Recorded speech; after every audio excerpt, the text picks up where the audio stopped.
Ayan guys, for today's video, konting kaalaman lang po.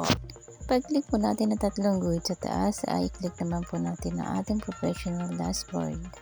Scroll down lang po natin guys at ito po i-click po natin ang moderation assist. Kailangan lang po natin i-add or edit ang mga ito para sa ganoon mag-isip po tayo sa mga nagko-comments po sa atin.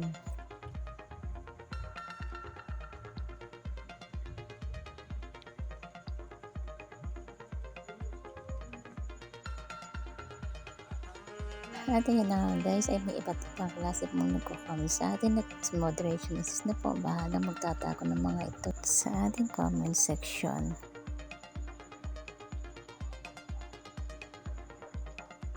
At ayan na nga guys, i-click lang po natin yan. I-click lang po natin yung add to moderation assist.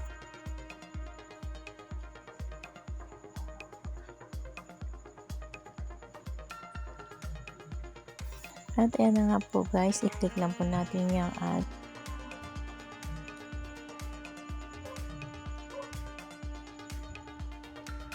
Tapos i-click lang po natin yung add to moderation assist.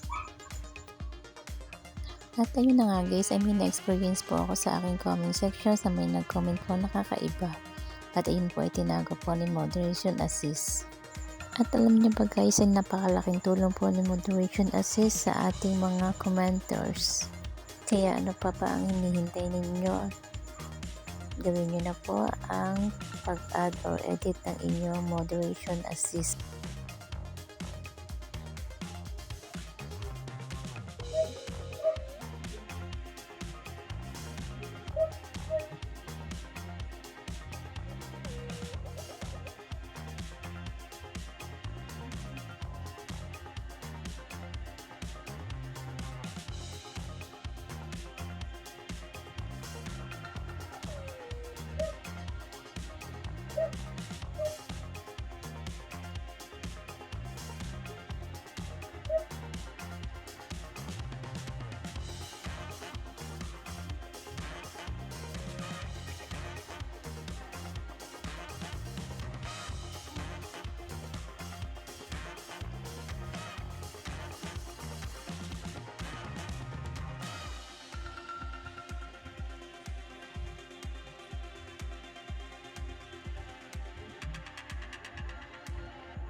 At same process lang po guys, basta po i-click lang po natin yung add the moderation assist.